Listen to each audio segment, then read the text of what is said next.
Okay.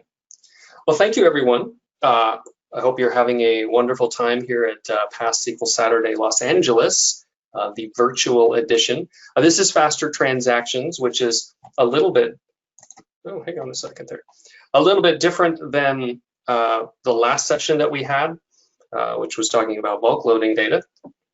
But we do have some similarities here because we are talking about manipulating data. Now, I don't know if you're coming from a background as a database administrator, if you're possibly a developer, maybe you're both, maybe you're performing multiple roles.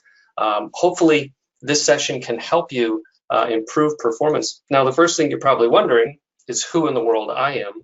So there's really two things just to know about me, is that I live in Arizona, where it's currently about 180 degrees or something outside, and I sell used cars. I don't actually do that personally. I'm on the database administrative team at DriveTime, which is the number 4 used car sales and finance company in the United States. I've also been a SQL Server data professional since 1998, which I like to say isn't so much about me being a database professional and working with SQL Server for 20 years, as it talks about SQL Server as a product. It's really durable. I mean, I know it's we've got Azure SQL, we've got Azure Managed Instances, we've got different versions of SQL Server, but the T-SQL that we're going to talk about today in this session is, for the most part, going to serve you for several years to come. It's going to be a technology. These are going to be tips and techniques that should help you for quite a while.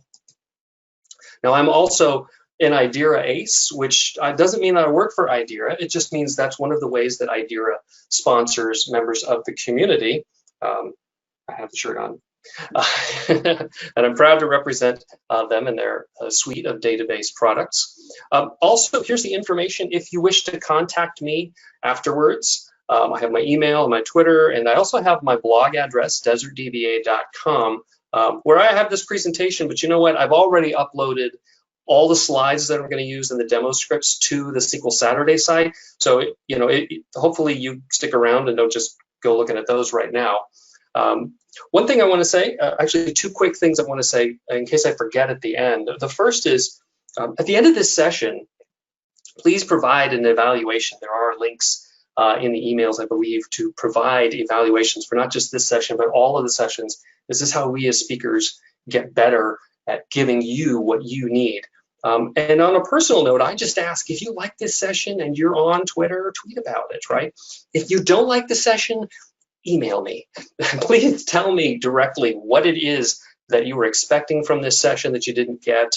And again, the same goes for almost every presenter here. I would say every presenter. We're all looking to do better. We all want to help people in the best way possible. Now, speaking of this session, what's in it? We're talking very simply about performance tuning for 3 things: inserts, updates, and deletes. And for the most part, it's for inserts, updates, and deletes on a large scale.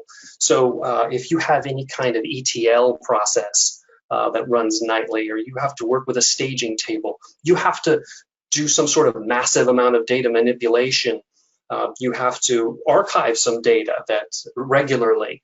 This is using, say, an insert or a delete. This is the kind of, these are the kind of techniques we're going to talk about in this particular session. I got 3 goals for this session. The first, obviously, is to show you what T-SQL commands can help your performance. Excuse me, is to show you what commands can help performance, but also to discuss when to use them. Each of these commands is situational. There's no magic bullet in here. And because of that, I want you to be a smarter data professional when you leave here. And I'm going to do my best to explain why the performance improves for each of these. This is an intermediate level session. I try to keep it as basic and as simple as possible, even for people who are just starting out with T-SQL. But I am going to try to explain a little bit of the internals and how they're used, which explains why the techniques we'll be talking about work better, give you better performance. Now, to that end, I'm going to try to build an analogy around this. But before this whole COVID thing happened, we used to do things like go out to restaurants. I don't know, maybe you're still going out to restaurants in whatever part of the world you're at. But I know we all have a fairly shared experience, I would think, of going out to restaurants, of knowing what happens when we do. Let's just talk a little bit about that. Let's set database stuff aside just for a moment here. So remember, you go into a restaurant, you look at the menu, decide what you want, and you want to place an order. So what happens? Well, a waiter or waitress comes up with a very small pad of paper and writes down your order. They take the information that you want. They're going to go take that order and they're going to put it into a ticket queue where the chef's going to look at it with all the other orders, right? Keep following, this isn't too long. The chef's going to assemble these ingredients at their workstation. They're going to reach around with their hands as quickly as they can to cut something, cook something, whatever the case may be. And if they have to, if they don't have anything at their workstation, they'll have to use their feet and walk back to the pantry to get any missing ingredients. Now, it's important to note that whenever a chef is using an item, they're going to put their hands on it, and nobody else can peel this zucchini until this particular chef has completed whatever he's doing with it. And lastly, once all of this is completed, your order is ready. And, well, the reason I'm talking about this is because we're going to talk about your new favorite restaurant today. We're going to talk about SQL Server. Because when it comes to improving the performance of your transactions, we just want to accentuate how to improve certain parts of this process. This very same process. Let me show you. When you place a transaction order, an insert, an update, a delete statement in your SQL Server, the very first thing it does, this is a simplified overview for sure, but one of the first things it's going to do is it's going to write down the transactional information in what's called the log buffer cache. This is in memory. Things go very fast in memory. This is very small. It's only about 60 kilobytes, just like the waiter's little notepad. Once the waiter's written that down, they're going to go put that in the order queue, which we call the transaction log. And that's actually written to disk. Things are hardened there. So if SQL Server closed, for whatever reason, had to quickly shut down, when it starts back up again, your order's right there in the transaction log and gets completed. After the order's in the transaction log, the chef's going to assemble the ingredients it needs, and those ingredients are data pages, right? So those data pages go into what we call the buffer cache. This is also in memory. Things go really fast there. This is SQL Server's data workstation. Of course, pages on disk is where the data pages often live before they're in memory, before they're loaded in memory. So anything that isn't in the buffer cache that we need to update or change in whatever way, manipulate, we're going to have to go back to disk to get those. And lastly, it's good to understand that whenever a chef, in this case SQL Server, is working on a particular data page, they're going to have a lock on it. In fact, it might not just be a page, it might be a series of pages. We'll talk more about that.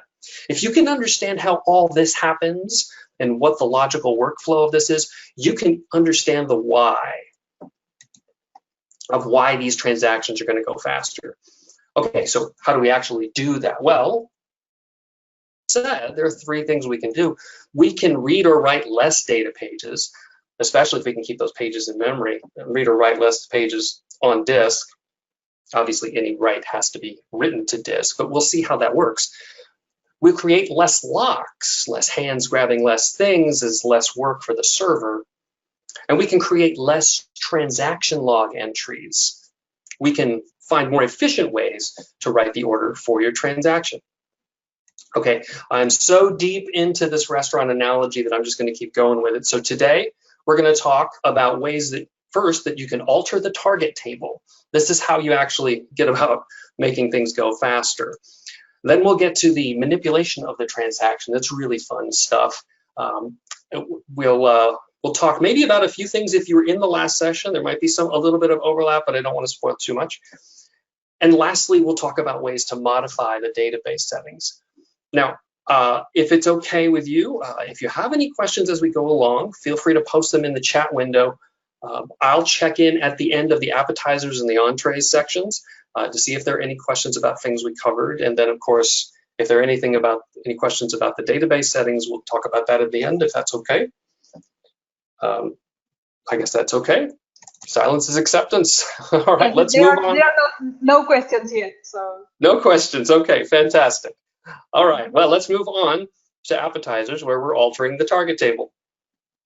Now, because we're going with a restaurant analogy, I'd like to present a series of scenarios to make these more realistic. I don't want to just talk vaguely about things. I want to talk about things that you may actually be doing in your work environment, or maybe at home for all I know. So I'm going to present scenarios that will, and we'll see what we can do to improve performance with those. So the very first scenario I want to talk about is, what if you say you have an insert of sorted data into an empty table that has no indexes, which is also known as a heap. A lot of times we have some process that pulls data from some table that may have a primary key clustered index on it, and then we're just dumping it into another table, and we didn't do anything. We're just writing it into it over and over again, nightly, weekly, daily, every minute, I don't know, whatever you feel like it. Well, the way that we can improve performance on that possibly is by putting a clustered index on that target table. Reason for this is because ordered data inserts faster than random data. I'm going to repeat that again. Ordered data inserts faster than random data, but it only does that if the clustered index matches the sort order. The clustered index on the target table matches the clustered index on the sort table, or whatever the sort is. Maybe it's not a clustered index, I don't know. Yeah, it's got to be a clustered index. Ooh, late in the day. Now this is only going to work for inserts. So that's the only time this is going to help us. But it is going to help when we go deal with pages on disk. This is pretty straightforward. You've created primary key clustered indexes before. Again, we just need to make sure that in this example, the sum table, which is where we're going to be writing the data to, has an index, has a clustered index that matches the select from the some other table, which is the source table. All right, and now we try a demo and make sure things don't catch fire. Just want to double check, make sure you can see this screen, where you can see the good old T-SQL. yes. Is that good? Looks good? All right. Maybe a little bit bigger, if you can. A little bit bigger? Yeah, I mean, for me as well, but maybe some people prefer a little bit. The code is fine. Oh, so. Okay. I set the font pretty high, but I guess it's not. I guess it must have shrunk the resolution there, or made it bigger. All right, well, I'm going to work through using a database called VML test. Again, I have the scripts for this in the actual the zip file that I uploaded to the SQL Saturday website. This database starts with just one table, which is called 1 million records. And all it is this. It's an integer ID and a date time to date value. It's nothing extraordinary at all. In fact, I could just here randomly type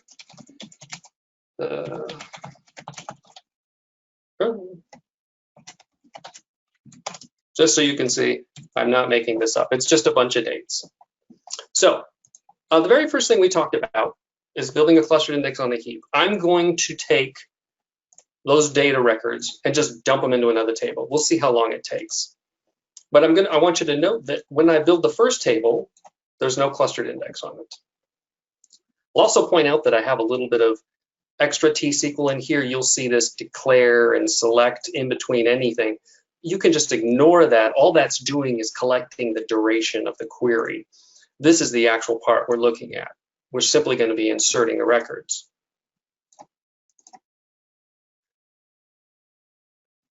One thing I want to point out before is I set statistics IO on up here at the top.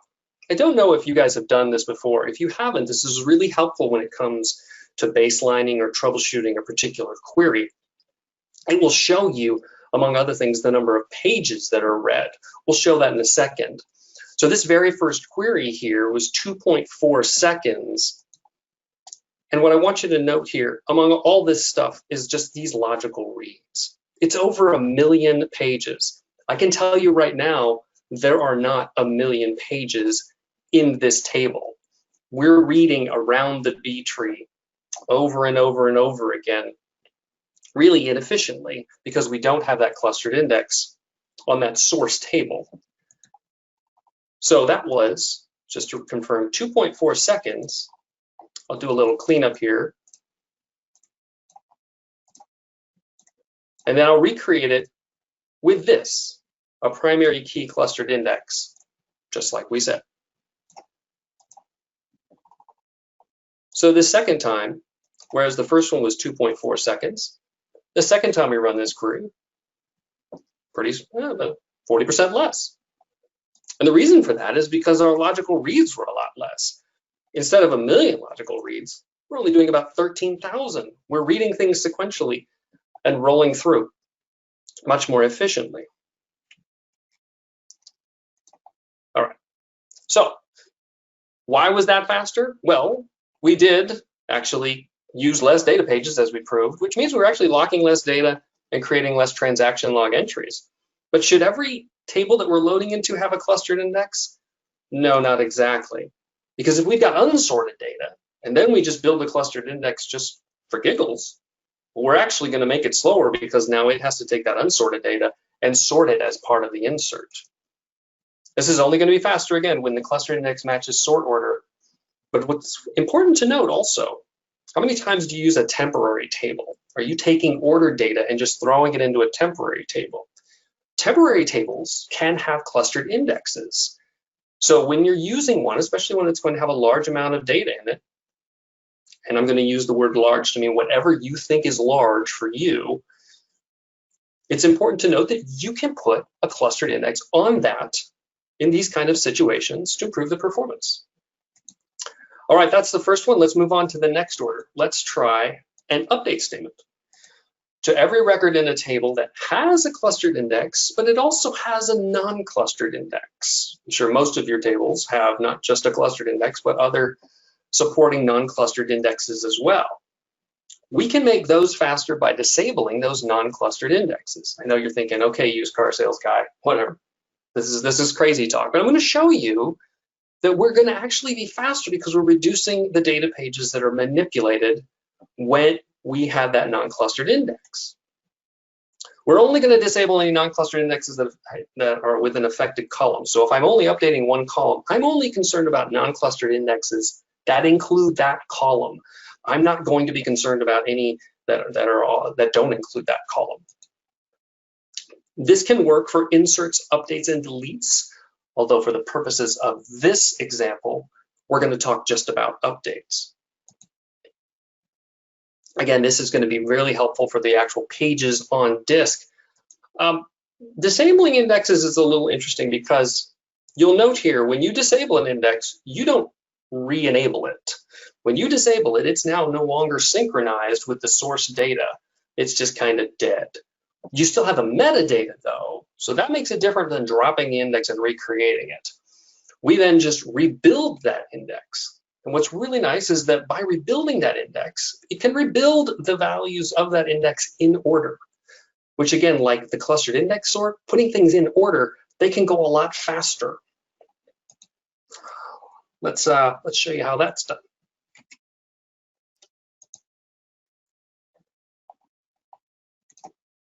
Okay, I'm going to build another table called disable index. It's exactly like the last one, from just a different name. And we're going to put a primary key clustered index on it. And we're going to put a non-clustered index on the update date column, just the second date column. I'm only going to use 100,000 records because updates, as you probably learned in life, can go really, really slowly. Okay, so we've got 100,000 records in there. And then we've just got a basic, I'm going to update that update date column with a date value, which is just the one I'm grabbing in the previous statement. Now remember, that update is going to be not just the table itself, but also the supporting index. Let's see how long that takes. In fact, 0.99 seconds, so almost a whole second. But let's see how many page reads.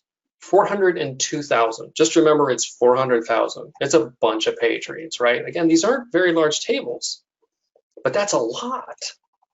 I'm going to show you why that's a lot here. 400,000. Let's add a little C-SQL here to that last statement.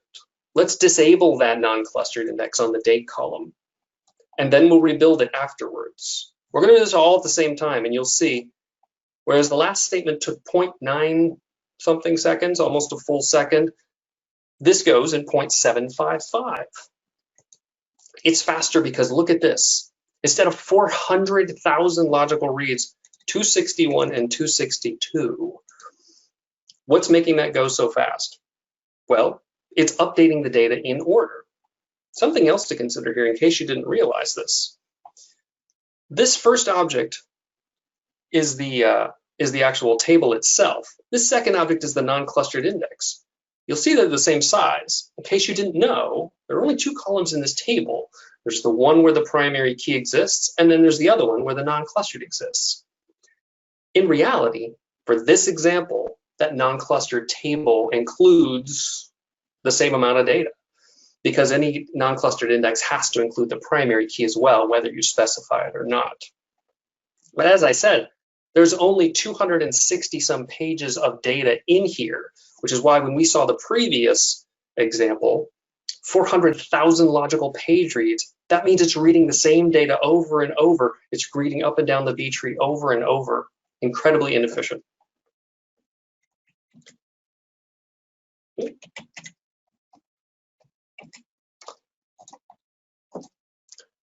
So let's summarize. What made that faster? Well, yeah, we used less data pages and we had to lock less things, less transaction log entries. But these rebuilds take additional time, sure, right? So that's probably why you don't do this now, is you're thinking, well, that's going to take a while to rebuild that non-clustered index. I never really thought of dropping them for these things. While you're rebuilding it, while it's offline, those non-clustered indexes aren't used. So it means any queries that use have to do clustered index scans. You're going to get a different execution plan. You're going to have to read more data until that index is rebuilt. So it's just temporary. So you have to balance that with the size of those indexes, how wide they are, how many columns, what kind of data types are in those columns.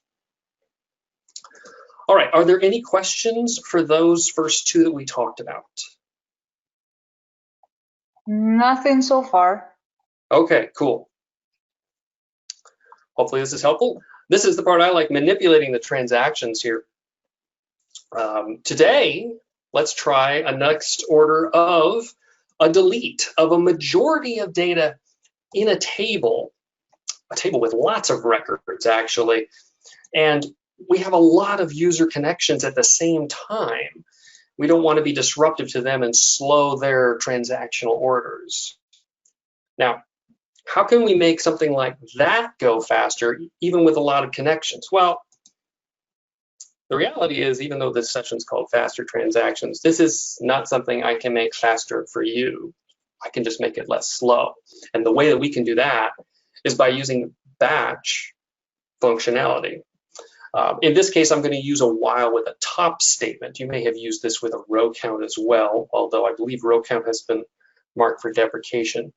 Basically, what we're going to do is we're going to take that one transaction and we're going to break it up into smaller ones so that it's a lot less intrusive to the other transactions. It means those other queries are going to slow down. They're not going to get any faster.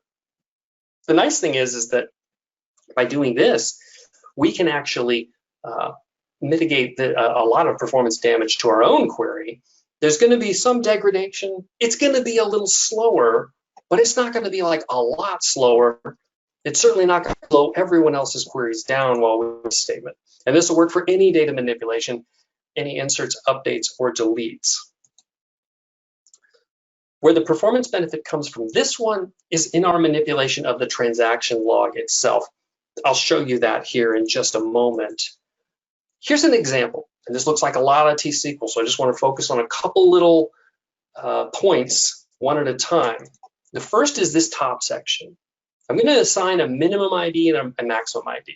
I'm assuming the ID is the primary key that's used here.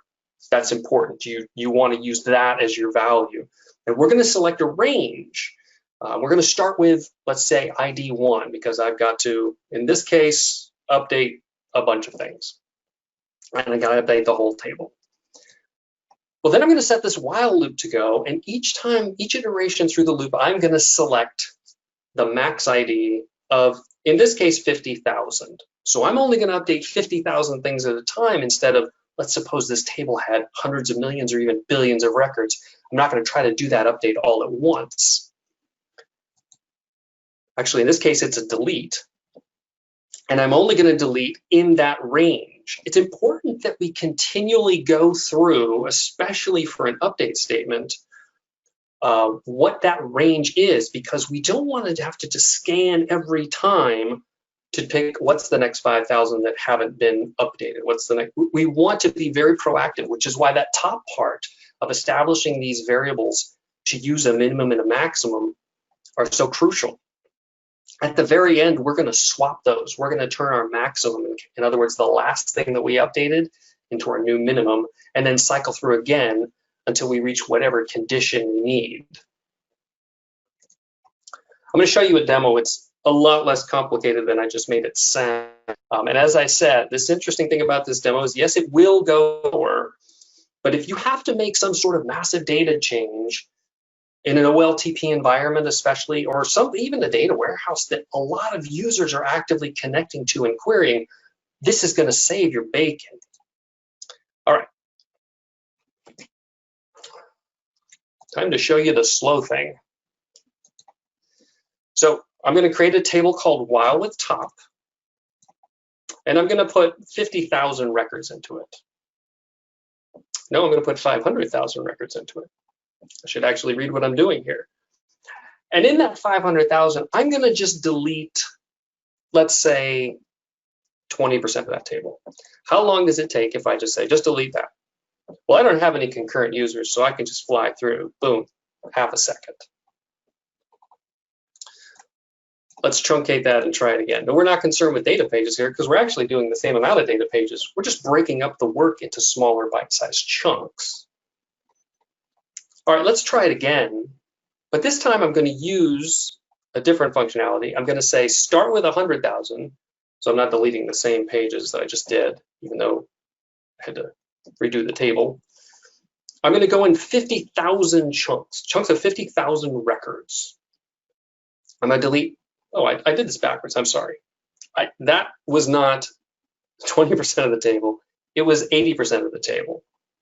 I'm going to do the same thing. I'm going to delete 80% of this table, which is 400,000 records. And let's see how long that takes. Probably a little longer than the half second, but not too much.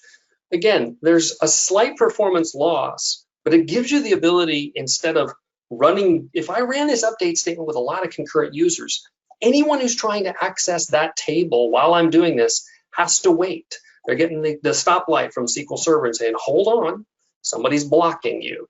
This is how you avoid that.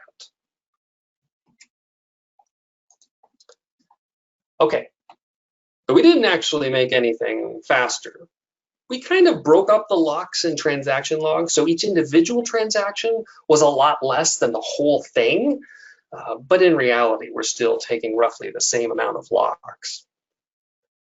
So along with this, well, as we showed, you can get a slower query.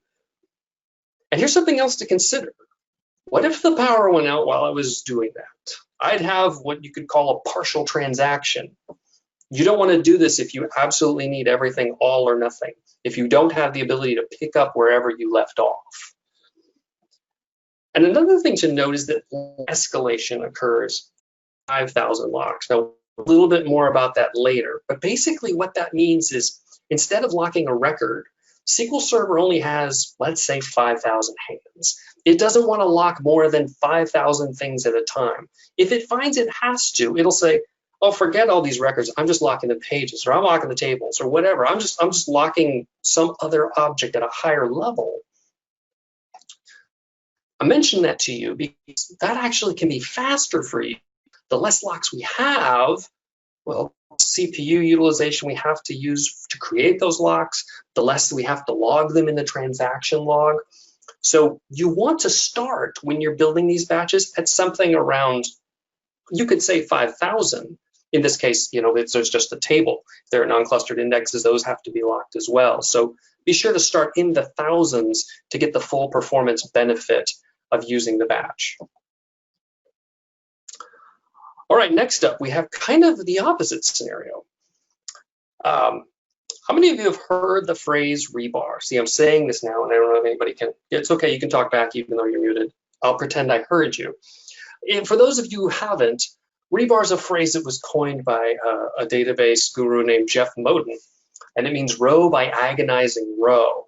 It refers to any time that you have to perform some sort of even a select or data manipulation, but you're doing it one row at a time instead of doing it set-based. Obviously, everything we've been doing up till now is set-based, but there are instances where you have a list of data, like a list of records, and you have to do something. I have to execute a store procedure for each one of these, or I have to evaluate each of these records individually to decide, do I need to update them? Do I need to delete them? What do I need to do? There are painful moments like that. So if we have, let's say, an update statement with a bunch of data, most of the data in a table with a lot of records, again, these could, I'm using 1 million records for the examples here, but these could be hundreds of millions or more, and you have to go one row at a time to evaluate them, which is basically meaning you have to create a separate transaction to do those. How do you make that go faster? Well, we can do what let's call an explicit transaction. This is going to reduce the pain of those row by agonizing rows by, well, it's going to actually create less transaction log entries. It's going to consolidate all of those transactions, little transactions, into one. As I said, this is kind of the opposite of what we just did, but this is going to go much faster. This will work for inserts, updates, and deletes. And here's the thing, it's going to be faster because also we're going to increase the performance in the log buffer cache.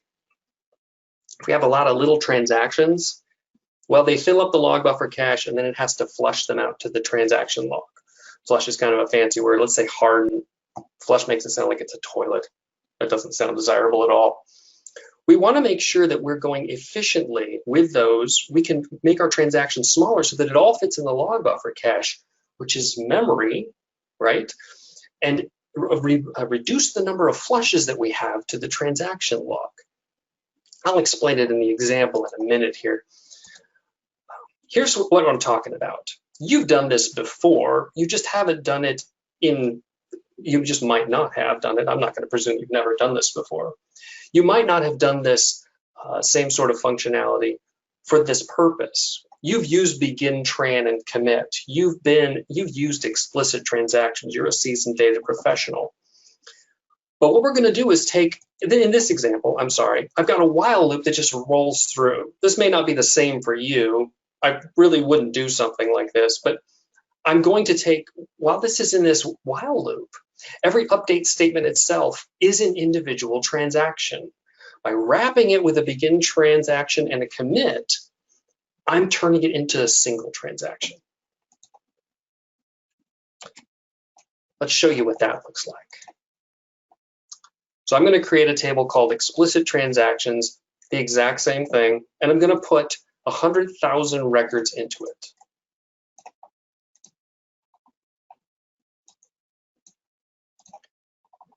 Now, this is going to look kind of funky. All I'm doing is evaluating those 100,000 records. I'm just going to take the first 20,000 and decide, are you odd or are you even? And if you're even, I'll update your date. What we're doing in theory is basically updating 10,000 records, right? Well, let's see what happens here. How long does it take to evaluate these records each individually for 10,000 of them? I think this might be the longest demo, maybe not. 1.7 seconds. It doesn't seem too long. But let's take a look at the transaction log just for a second. If you've never looked at it, it can be kind of weird. The LSNs, the log sequence numbers are kind of funky. But we updated 10,000 records, right? I looked at 20,000, half of them are even, so I updated 10,000 records. But if I look at the transaction log, I can see that there are 30,000 records in the transaction log. Like, well, why is that? I only did 10,000 things, right? Here's what I want to show you. This is sorted descending, so this is the most recent. You'll see for each of these, there's a group of 3 records in the transaction log. There's a begin, a modify, and a commit. Right below it, there's a different sequence number with another begin, modify, commit. Over and over, you're going to see these begin, modify, commit. I got 3 records for every time I'm actually modifying something, which is how I go from having 10,000 things updated to 30,000 records in here. So if we wrap it all in an explicit transaction, I don't need to really clear anything. I'm just going to update, let's say, the next 20,000, or evaluate from 20,000 to 40,000. Well, that is a lot faster, right? From 1.7 seconds to 0.19, like 8 times faster, right? Why is that? Again, the log buffer flushes are a lot less, and you can see here, we've got 10,000 records in the transaction log. We wrote a lot less because we only had 1 commit and a whole bunch of modifieds. We had 1 beginning down at the beginning, which you can see here. So wrapping that in a transaction can definitely improve the performance for any time you have to do some sort of row by row level evaluation. So we didn't actually lock anything less. We used the same number of data pages. We just wrote a lot less to the transaction log and flushed that log buffer a lot less. Here's the fine print with that. We're locking the resources during the transaction. As I said, this is the opposite of the last thing I showed. So consider the circumstances you might want to do this. You wouldn't want to do this probably in the middle of the day if you have a lot of concurrent users. You would if you don't have a lot of concurrent users, but you have a lot of individual row level evaluations to do. Because any of those concurrent users that you had are going to have to wait for resources. They're going to be locked out. In a way, this is a little bit like tab lock. I don't know if you've ever used that. If you haven't, we may discuss that very soon. Let's move on to the next example. Something that you might like, let's say, is an insert of sorted or unsorted data. We don't even care about that right now. Into an empty table and make it as fast as you can. Now, this was probably touched upon a little bit in the last session using different means. We're just going to talk about a straight up insert in this session. And we're going to talk about minimal logging. For those of you who weren't in that last session, minimal logging is basically creating less records in the transaction log for the same number of inserts. It's going to be logging all of our page allocations, not record inserts. The last thing that we did was modifying the way record inserts are handled. We're going to take that up another level with minimal logging. We're going to note just the page allocations, which I'll talk about in just a moment before you raise your hand. We're definitely going to do this when there's no concurrent usage on the table that we need to insert into, because this is going to lock the entire table that we're inserting into. As I noted in the last, at the end of the last section, we're using something called tab lock. That means table lock, but it's going to greatly reduce the number of transaction log entries and the locks that we have to take. All right, so now if we're going to talk about page allocations and table locks, let me explain a little bit visually what those are. When you have, there are different kinds of locks that SQL Server takes. If it has to manipulate data, it has to make sure only one person at a time is changing something so that it doesn't all go haywire and you get corrupted data. So if you have to update just a single record, SQL Server will take a lock on that single record on a data page. Pretty straightforward. But let's suppose you have to update a bunch of data that's maybe in a similar range, maybe stored on the same page. Well, SQL Server will then just say, remember we talked about lock escalation, this is the kind of thing where that happens, I'll just lock the whole page. I got to update a bunch of records on here anywhere. This is easier, this is faster, this is more efficient. A table lock is a situation we're going to explicitly tell SQL Server, you lock the whole table, it's mine, no one else is using it. This isn't something you're going to do for your orders table. This is definitely something you could do for a staging table that maybe you just have a single process that runs that ever uses that table. Now, I was talking about page allocation earlier. What does that mean? Well, Record logging, as we saw on the last time, is the default. We took a look at the SQL Server log, and it looks something like this, right? I've got insert row, insert row, insert row. That's logging at the record level. When we log at the page level, we don't say insert the row. We say I modified an allocation page. We're going to note all these pages under this allocation page, which, as you can see down here, is represented by IAM, GAM in the lower right. We're going to say I'm just pouring data in here, and all these pages that are modified under the allocation pages, just note that I created them. That's all. If we need to roll back this transaction, you certainly can. It just then deallocates all those pages. All right, so there are a bunch of rules, unfortunately, for minimally logged transactions. The very first is that your database cannot be in the full recovery model. Be very careful, right? Now, I know some instances where people say, but I've got this table in a database that has to be in full recovery model. I just need to load the staging data there as quickly as possible. Hey, sometimes I've seen situations where you can break that table out, put it in its own database, put that database in something like simple recovery model in order to get this benefit. The table that you're loading into can't be replicated, and it can't be memory optimized. They log things in a different way. Your table can't have any indexes, which means it's a heap, or if it does have indexes, it absolutely must be empty. For the most part, you're only going to be using this for empty tables anyway, a table that you'll be loading data into, evaluating something, and then truncating it.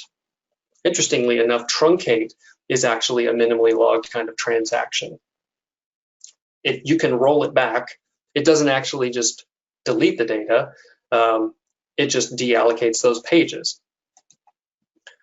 Now, your minimally logged transaction, depending upon the situation, may require a trace flag, number 610, something to be aware of in case you try this at home and it doesn't work out. There are more rules. I've got a link here. You could probably just Bing or Google, I think people like to say Bingle, your particular search engine of choice, and see about Microsoft's minimally logged transactions in SQL Server to find all about the rules. But enough about rules. Let's make it work, right? All we got to do is take this insert statement that we're doing into some table, and we're going to put this hint with tab lock. Sometimes you could use tab lock X. There's a couple others you could use as well. We'll just use tab lock for the purpose of this demo. I feel like I've talked this into the ground, but you're going to enjoy this. So I've got this table, and just to make it, because it's going to be so fast, I've actually added more data. I'm creating a third column here for this, which is going to have just another 100 characters of data. That data, as you'll see here, is just going to replicate the same 5 characters 20 times. So here's the first example. I just want to pour all this data in. How long does this take? Maybe this is the longest demo. 3.7 seconds to just pour data, insert 1 million records plus this extra 100 characters in. All right. I'm going to do the exact same thing that took 3.7 seconds. The only difference is I'm adding this with tab lock hint because I'm in a database that's in simple recovery model and I met all my qualifications. So from 3.7 seconds to about a third of the time, 1.2 seconds. Pretty snappy, huh? Right? So if you'll indulge me a little bit here, let's take a deeper look and see what that actually looks like. Why is that faster? Instead of doing the full million, I'm just going to do 1,000. And let's see what happens when we look at the transaction log, because that's where we're getting the savings. I'm going to select the count of total number of records. I'm not actually going to look at the log. I'm just selecting values. I'm going to look at how many total records we have in the transaction log, and I'm going to look at the number of locks we've got. So doing it without the minimal log hint, I have 1,000, 3,000. Just know it's in the thousands that it has to take. There's over 1,000 records in the log, and I had to take over 3,000 locks just to perform that transaction. If I try it again with the hint, let's see what happens here. As we know, this goes fast, It's 1,000 records, going to go fast either way. But instead of having these in the thousands, whoa, that's a lot less. I've only got 89 log records because I'm only logging those allocations. I'm not logging actual records that I'm inserting. And because I'm doing that, I'm doing page level stuff. I only had to create 32 locks to perform that transaction. Fun stuff. Same amount of data pages, but as we showed, a lot less logs, a lot less locks, and a lot less transaction log entries. Of course, the bad news is you don't want to do this with concurrent users because they'll have to wait. You've locked the table. If they do have to read it while you're doing this, you can do a dirty read. Might not be the most accurate information. And as I said, minimally logging only works for inserts. But if we're clever, we might be able to use them in a different way. Let's take a look at a delete statement of a majority of data in a table with a bunch of records. And let's make it fast like that minimal logging. Can we do that? I think we can. Here's how. I'm going to call it a minimally logged delete, but as you'll see, it's a little more complicated than that.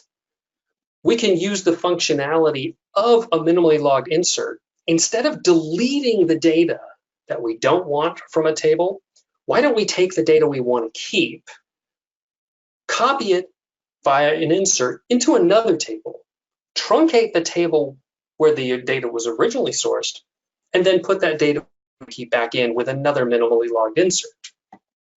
Instead of one step, we've got 3 steps. But in terms of duration, we can go a lot faster simply by using minimally logged inserts twice, again, with a truncate table in between for good measure. We're going to lock 2 tables, although not simultaneously, but it's going to, again, give us the same performance benefit of a minimally logged transaction because we're doing it twice. Here's what this looks like in T-SQL. We would insert the record with our tab lock hint into, I'll call it new table. It's kind of a holding table of the records we want to keep, not the records we want to delete. We're going to truncate that source table, and then maybe we'll have to manipulate the identity insert, but we'll put the data back into the table where it existed before. It's more T-SQL. It goes a lot faster. Let me show you, because I know you like me to prove these things to you. So I'm going to create 2 tables, a double insert and double insert new. Double insert new is going to be the staging table. By the way, in case you didn't know, I keep running across people who didn't know, you can drop 2 tables at once. You could run it, it's magical. All right. I'm also going to create a separate value called sum value in this table. And it's going to be the opposite of the ID. Again, that's not important. I'm just creating a bunch of data just so that we have enough to actually work with here, that it isn't just all split seconds.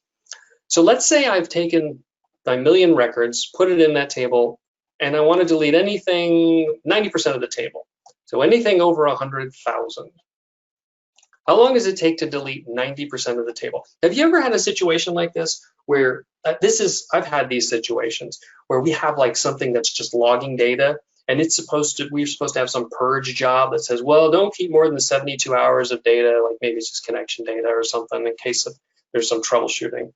And the job failed, and the next thing you know, you had 3 months of data in this massive table, drive for filling up, and people were freaking out. And you're like, well, I gotta delete the data. This might be a solution to something like that.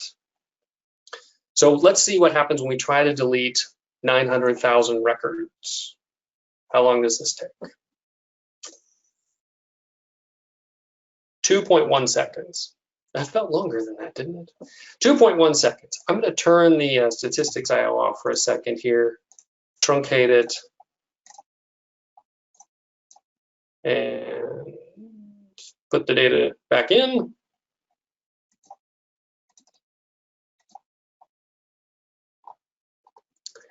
And now the long version, which basically, when we look here, this is the part that's doing it. I'm going to create this. I'm going to do this all at once, right? The other one was just delete 900,000 records. I'm going to have all this T-SQL. It's still going to run less than the 2 point whatever seconds. Create the table where I'm going to put the data that I want to keep, not the data I want to leave, right? Remember, instead of deleting 900,000, I'm going to keep 100,000. So I'm going to do an insert of 100,000 records, truncate the source table, then put those 100,000 records back. Simple math is going to tell you that's less data pages that we're manipulating. 100,000 and 100,000 is 200,000. That's a whole lot less than 900,000, which is what we were deleting before. Proof is in the pudding, and as you can see, that is much less than the 2 point whatever seconds it took before. All right, what I'll call the minimally logged delete. Yeah, we actually use less data pages in addition to the less locks and less transaction log entries of minimally logged inserts. So what's the catch? Well, this is best for removing a majority of the data.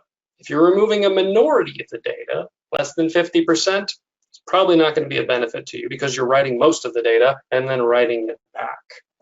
Think about the math involved in that. You also might have to disable or re-enable any constraints on that table before you put the data back into it. And of course, all the rules of minimally logging apply. All right, I'm getting up near the final section here. Are there any questions? Sorry, I was trying to find the button. There was a question like 10 minutes before about what about column store cluster index? No, you definitely aren't going to be using minimally logged transactions with a column store index. Sorry about that. That's not record level, that's column level. Was that the only question? Yes. Okay, well then I'll just keep on rolling here. We've just got a couple more things to go with. All right, so let's talk about, as I said here, modifying database settings. So let's talk about a scenario where we've got to do an insert of unsorted data into an empty table in a database. This sounds familiar, but it's got the full recovery model.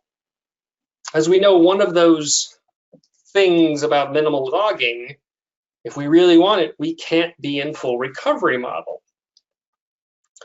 Well, the good news is there are actually 3 recovery models. The first is full, the second is simple, and the third one is that one everyone forgets what it is. Well, that is actually for situations like this. It's the bulk logged recovery model. See, we can take a database that's in full recovery model, change it to bulk logged, and then get the benefits of minimally logged inserts if we need to. This is going to give us those minimally logged transactions, and the benefit is it's not going to break the backup chain. See, bulk logged is, let's explain how this works. If you have a full recovery model, right, you're logging every transaction, you back that up, it truncates the log, and then it logs it again, right? So that you have that point in time recovery, you can roll forward, backward, whatever, to a particular time.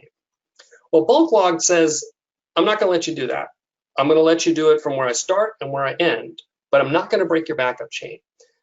I'm going to treat this all as everything that happens here as one transaction while you're in bulk logged. So what you would do is you would take a backup, you would switch to bulk logged, you would then run your transaction to get the benefit of the minimally logged insert, and then you would change it, you would take another backup at that point, and then you would switch back to full recovery so that every transaction afterward has point in time recovery. This is going to work for inserts, and as we showed in the last one, savvy deletes. The exact same things. As I explained, all we're doing is altering the database. We're setting a new recovery model, doing the insert of our transaction that we need, and getting it back into full. Now, obviously, the pain point here is that while you're in bulk logged recovery model, that's a database level setting. Every query is going to be bulk logged. In other words, there's no point in time recovery for anything that happens in your database while you're in bulk logged. It's an all or nothing thing to understand. Your recovery is going to be all of the things that happen while you're in bulk logged or not. Now, I'm not going to do this demo because, quite frankly, I've already shown you enough minimally logged inserts, and all this is just including altering the database, running a backup.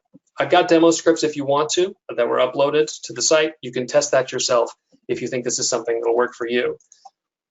Again, we get the benefits of minimally logged inserts, less locks, less transaction log entries.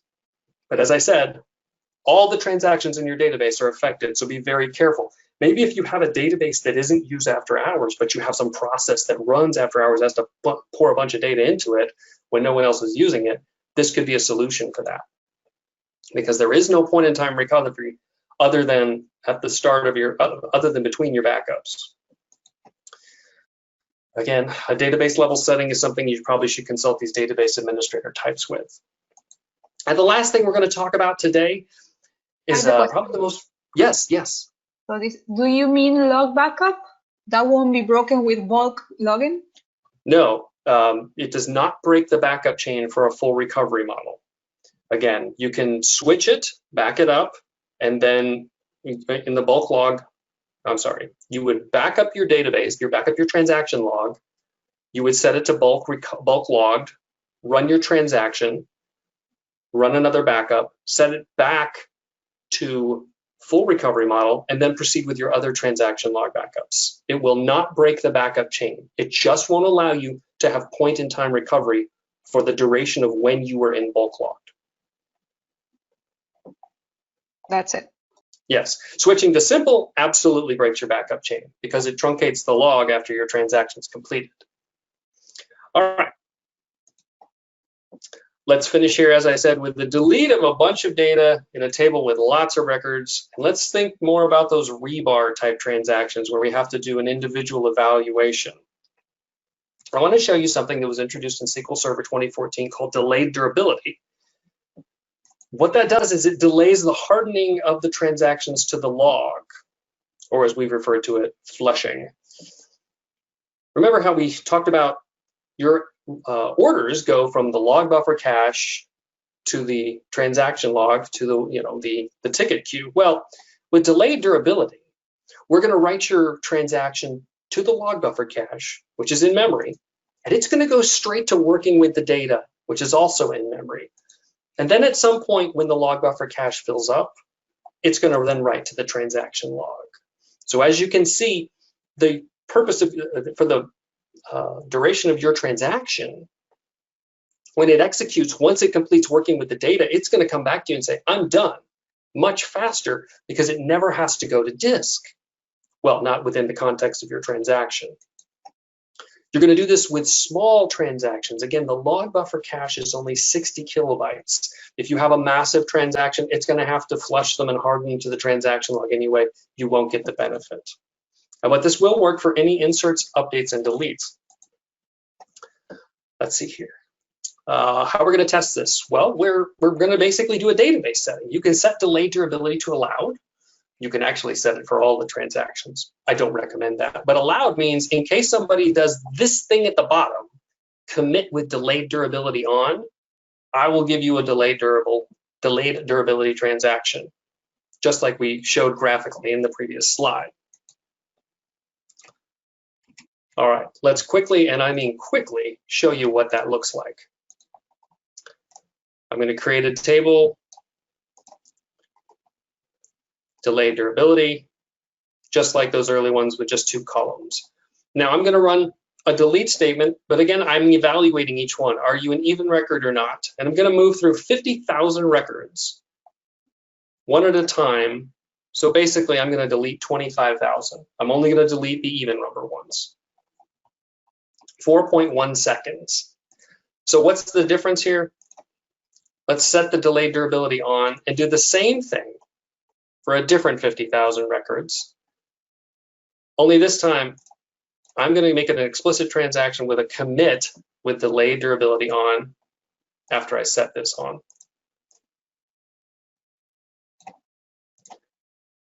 That's a lot faster. So, okay. So delayed durability, really fast.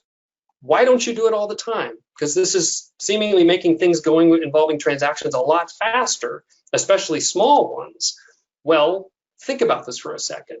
What happens if in between the split second, milliseconds, I don't know what it is, from running your transaction, changing the data pages in memory, to then eventually hardening it to disk?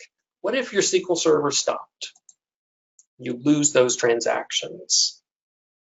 And that's why everyone isn't using this all the time. Now, that being said, there are new technological advances in the hardware that have persisted memory.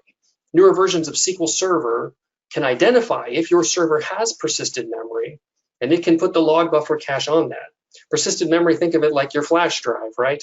I unplug it from my computer, I plug it back in, there's still stuff there. It would be that way, where if SQL Server stopped, the transaction logs entries, the transaction entries that were in the log buffer cache would still be there. But if you don't have a server with persistent memory, your transactions would be lost. So you only want to use this if you have some kind of resumable transaction where, let's say I use it sometimes where I have to delete a bunch of data in little chunks. It goes faster, but I don't care if it stops. I'll just pick up wherever I was deleting before.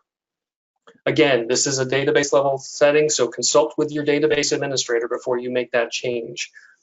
Let's quickly review here. We talked about way back when putting clustered indexes on heaps.